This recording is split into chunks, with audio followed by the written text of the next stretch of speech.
Halo teman-teman, balik lagi di channel Abai Seventeen.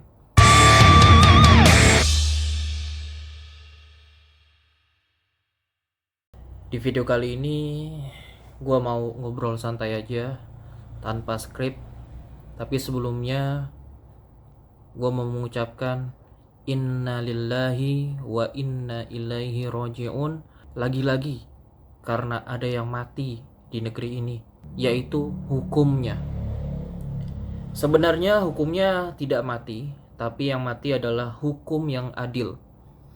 Jadi hukum yang adil itu mati dibunuh oleh penegak hukum yang tidak adil, menjadikan hukumnya tidak adil. Jadi untuk konteks, akhir-akhir ini Indonesia sedang dilanda penyakit hati dan jiwa yang dilakukan oleh penegak hukum, terutama itu dilakukan oleh oknum kejaksaan.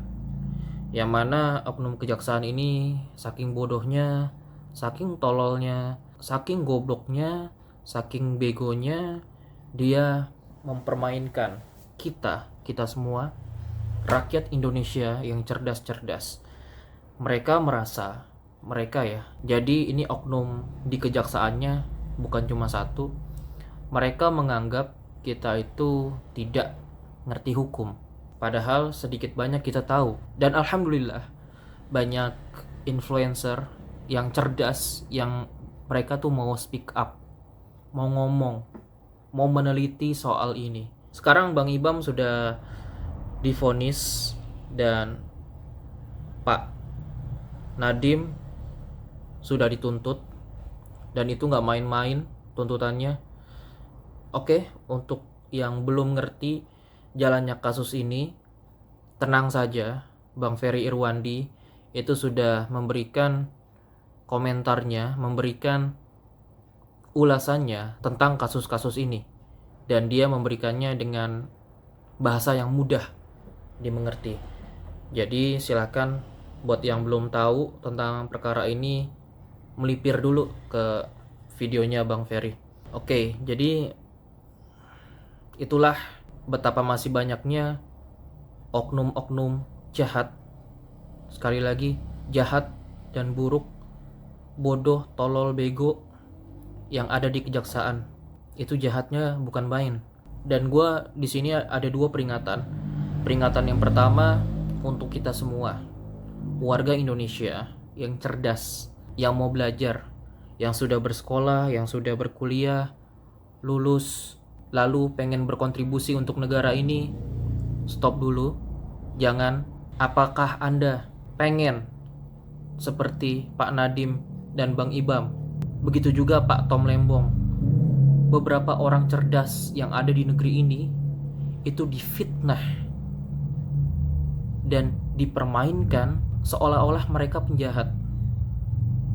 Apakah Anda mau seperti itu? Saat ini Indonesia tidak membutuhkan orang cerdas. Yang saat ini pejabat publik butuhkan adalah anjing-anjing dan babi-babi yang mau menjelat mereka, yang mau menggonggong untuk mereka. Yaitu contohnya adalah oknum-oknum di kejaksaan itu. Itu peringatan yang pertama untuk kita, orang-orang yang mau belajar, orang-orang cerdas yang mau belajar. Peringatan kedua, ini dikhususkan untuk orang-orang yang masih punya otak dan akal yang sehat di penegak hukum, terutama penegak hukumnya di kejaksaan, di kepolisian, di TNI.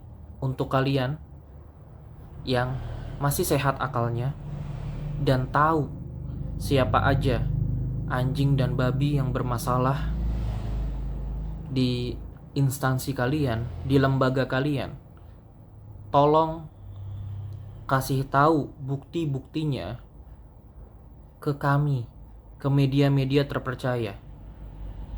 Bisa ke Narasi, ke Tempo, atau ke media-media terpercaya lainnya yang masih independen. Atau kalian juga bisa memviralkannya. Banyak cara menjadi viral. Kalian bisa beberkan bukti-bukti bahwa si A, si B, sampai mungkin si Z ini melakukan tindakan kriminal, tindakan kejahatan, tindakan yang tidak jauh berbeda dengan terorisme, seperti korupsi dan suap menyuap. Jadi segera kabarkan kepada kami tentang apa-apa yang diperbuat oleh makhluk yang jauh lebih rendah daripada kotoran binatang haram tersebut. Kalau kalian masih takut, maka kami akan catat bahwa kalian ikut terlibat dalam persekongkolan dengan para penjahat ini. Dan kalian bersama mereka itu tidak akan lolos baik di dunia maupun di akhirat. Insya Allah, jika kalian cukup rapi mainnya, ngasih tahu ke kami, ngasih tahu ke media yang independen, memviralkannya dengan anonymous, insya Allah identitas kalian tidak akan ketahuan. Ini adalah tanggung jawab kalian selaku pegawai di sana, selaku orang-orang yang ditugaskan di sana. Kalian harus tahu dan harus kasih tahu kami siapa aja bajingan-bajingannya. Ini benar-benar musibah buat Indonesia. Benar-benar musibah.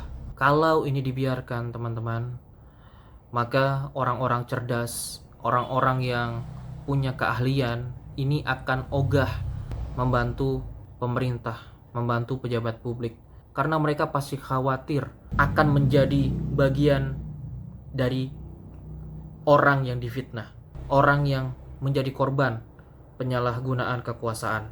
Dan kalau orang-orang cerdas, orang-orang ahli sudah tidak mau lagi bekerja sama dengan pejabat publik, maka yang akan menggantikannya adalah orang-orang bodoh dan anjing-anjing dan babi-babi penjilat yang tidak punya keahlian.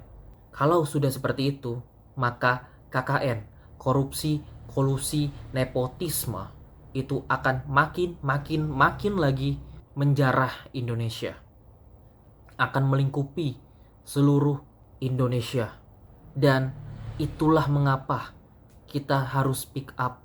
Kita harus berani, jangan jadi penakut.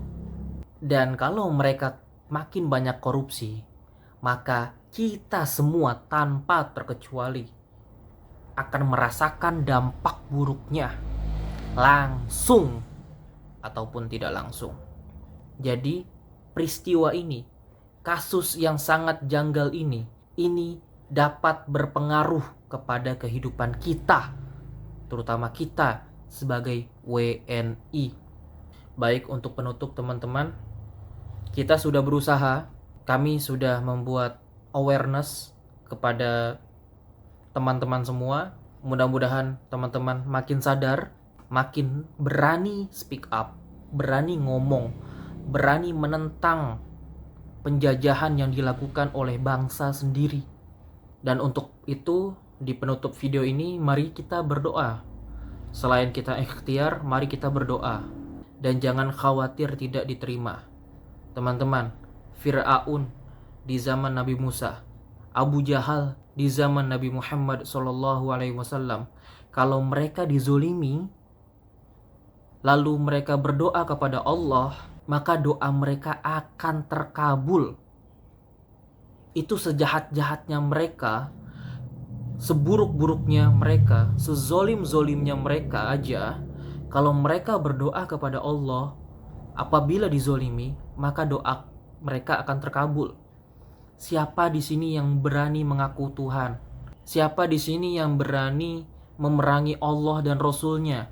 Gue yakin, gue dan lu itu bukan orang yang berani mengaku sebagai Tuhan seperti Firaun di zaman Nabi Musa.